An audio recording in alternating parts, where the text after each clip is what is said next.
Here in Queensland, Albion Park, catching up with Brendan Barnes. Firstly, mate, thanks for joining me. No, thanks for having me. Beautiful day here, lovely weather. It must be hard going to work every day and having to drive out in the nice sunshine like this all the time. It must be one of the great, I suppose, plus sides, I suppose, to racing here in Queensland. Yeah, it is. It can get a little bit sort of too hot sometimes. You sort of get out there and you're a bit of a lather of sweat. But yeah, beautiful day outside today. We had the storms last night. That's sort of cooled it down. A bit hot early in the week, but yeah, beautiful today. The complex is built for warm days, though, isn't it? It's beautiful and airy. I haven't been down there today, but we're here on Tuesday. And it's beautiful and airy, great for the horses, and it must be good for you guys. Get off the track, you're straight into shade, and you know there's going to be a breeze in there. Yeah, definitely it is. The air flows through there good. Can't really say much the same for Redcliffe. It's sort of all out in the sun. Can be a pretty long, hot day but yeah, brilliant in here. You said there before you race 6 days a week. Yep. Here in Queensland. Tuesday you get Monday off. Is that what you said? Monday off mostly. Sometimes they change up the Sunday and Monday, but predominantly Monday off. That'd be good, I would imagine. It'd be good and bad. At least you can plan around, doing things personally for yourselves if you wanted to. Yeah, definitely. It's sort of normally the same sort of routine, sort of every week. You know, we're here Tuesday, Friday, Saturday. We're at Redcliffe, Wednesday, Thursday, and then either Sunday or Monday. So yeah, it's normally the same sort of routine, and sort of at least you know where you're going every week. You'd know all the good eateries. Oh yeah, fast food places on the way home. Run. Normally Macca's just the go-to. They don't sponsor any of us, so we won't worry about that. You said finished third in the premiership last year. Yep. Is that your best result? I couldn't tell you, to be honest. It's the best year I've had. So yeah. How many winners? Maybe a tick over 150, I think. Wow. So yeah, had a good year. Yeah, and I was just flicking through there before. Good prize money now, like it keeps getting better and better.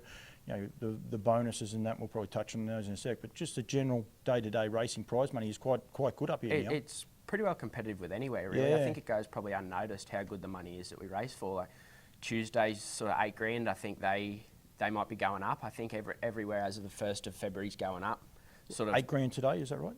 6 today, six and a half maybe today. Okay, and I think Fridays will stay the same when the prize money boosts, but everywhere else will go up at least sort of $1,000 sort of every other day. So yeah, the prize money boosts up here are going really good, and yeah, I think it sort of goes a bit unnoticed to how good our money is up here. Yeah, I think that's right. One thing probably a little bit too, how positive it is. Like I've been going around for Nutrien promoting their sale with Sunshine Stars, but just everyone in general. It's very positive. There's great positive feedback from everyone. Definitely, and we've sort of probably Racing Queensland's pretty lucky, and there's a great bunch of sponsors on board with everything at the moment, and sort of they're getting a lot of good help from a lot of keen people. Yeah, and growing the business and a lot of buy-in, if you like. Like I just said to Dad, I want to do an interview. Dad rings you, you come up here. Tony Turpin did the same with Chantel the other day. People understand, got to promote it, whether you like doing it or not, doesn't matter. But you've got to promote the industry to grow it, to get more sponsors, to then get more sponsors to promote. So it's a good circle to have. And when a group of guys get in behind it, like you guys seem to be, it's a very positive sort of way. They probably lead from the top a little bit too, from the committee right through. Like it's all positive everywhere you go. Yeah, definitely. Yeah, there's sort of a good bunch of people sort of managing it from the top down, and obviously Racing Queensland sort of doing a brilliant job, sort of led by David Brick, and then you got the team in here at Albion, and also the team at Redcliffe. They all sort of do a brilliant job. Good Victorian man, Bricky. Barracks for Carlton too, so don't worry about that. You guys pinched him, but that's all right. Although he did say to me yesterday he's never going back, so you might as well call him the Queenslander, but that's fine. You don't train? I've got 3 in work, but yeah, they're just sort of to get me up of the morning and give me something to do. But yeah, I'd sort of rather just drive. The sort of training costs me money and driving earns me money, but yeah, got to do it, I suppose. Yeah, and I would imagine it takes up a little bit of time too. Like unfortunately, you've got to go to a vet or something like that, and you've got to be here for the first at 12 o'clock. It can be a bit of a grind sometimes, can't it, when you're training those horses? Oh, definitely.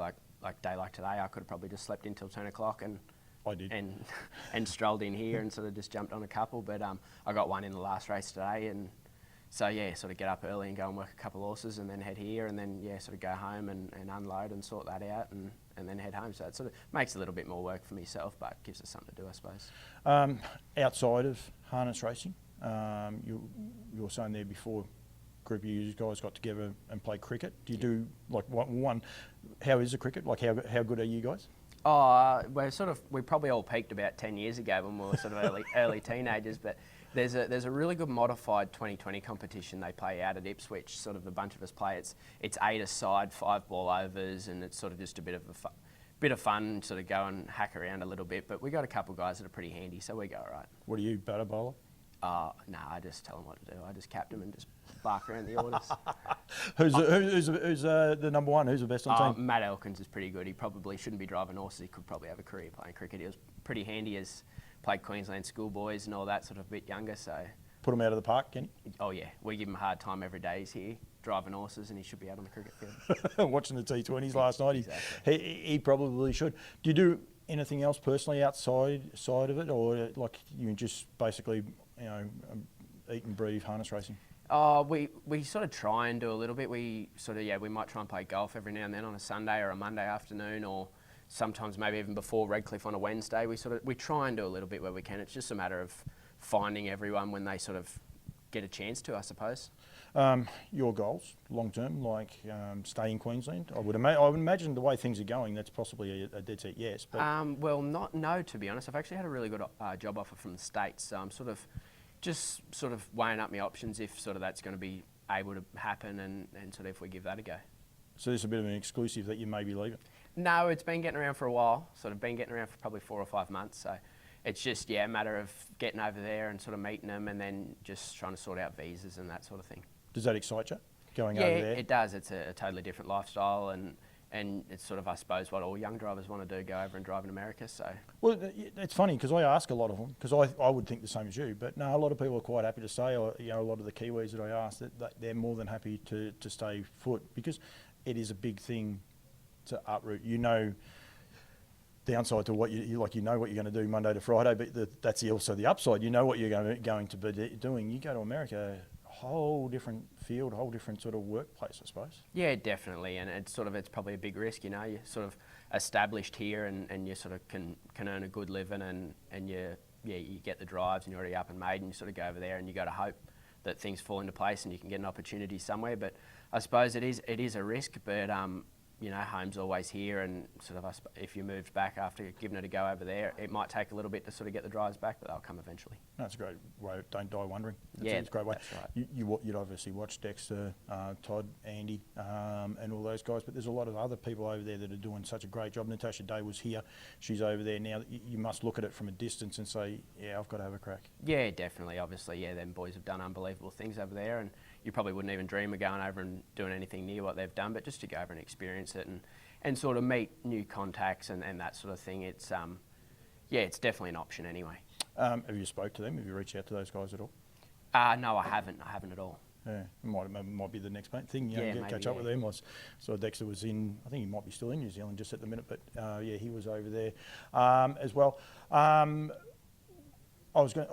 So when would that happen? I'm being absolutely hounded at the moment. They want me to go over and just sort of spend a couple of weeks and just meet them, and then sort of work out if I sort of wanted to go and if it was going to be possible with the visas. So I have no doubt if I got on the phone straight away now and said, I booked a flight for tomorrow, they said beautiful. Yep. Yeah, so it's that close. You just got to work the visa out. Yeah, it's just whenever I sort of decide, it's sort of the right time. We're standing behind the ID 23 wall banner here at Albion Park, and because that must be a little bit of a stumbling block in a way for you, like a hometown into Dominion. You've got a brilliant winter carnival that's coming up that's not that far away. The Sunshine Stars yearling sales are about to start. So they're trying to get you over there, and there's so much on offer up here at Queensland. That must be the hardest part, I suppose, for you. Yeah, definitely. And the Interdom Carnival will be unreal up here. I think, we've got all the right people to sort of promote it and make it something really special, and that's sort of what they all want to do. So I think, the carnival up here late this year will be something pretty special. Yeah, you're looking forward to it? Yeah, it'll be great. Are you a chance of an Inter-Dominion drive? Have you got one? Yeah, sort of not at this stage, just sort of poking around on a bit of bread and butter, but you never know what could happen between now and then. You might have to get Dad training one. He doesn't want to train anymore. He gives them all to me. So put that under the pump. He's getting a bit hefty around the girth. He might need to do a bit of work. If I don't have his old fella at least nominated, I think he'll be a bit upset. But whether or not I'm trained him or he's trained him by them, we'll just have to wait and see. No, it looks good. All right, mate. Just quickly, I never worry about winners, but can you get a winner today or tomorrow if anyone's watching this? I think I got a little drive. I don't even know what race called. Back to Batuta. He's a nice little horse. He does a little bit wrong, but he's got really good speed. And then I got a horse of my own in the last. He's got the world of ability, but he just won't try. So if he has half a foot in. crack, I think he can go pretty close. He can go close as well. It was interesting. I was looking through the fields for next Tuesday. 2-year-olds already fronting up. Yeah, It's, nice and early, isn't it? it is, and they're not all. They're. I think they are all Queensland bred horses, but there's a Sweet Lou, a Major Bronski, a couple of Haka punters. Yeah. There's a nice mix. I'm in trouble because I forgot someone else's breed, but anyway, that's okay. But it's just a nice little breed of horses going through. So, Yeah. a bit exciting actually when the 2-year-olds start stepping out. Mate, thank you. Good luck with everything. Good luck in America. We might stay in touch. I might be able to, if you hit the ground running over there, I might be able to do a couple of remotes, or heaven forbid, the people that you're training for, they might fly me out there. That'd be nice. I'll throw that out there. But good luck with everything you're doing, and thanks very much for giving me a bit of time, mate. Beauty, thank you. Thanks, man.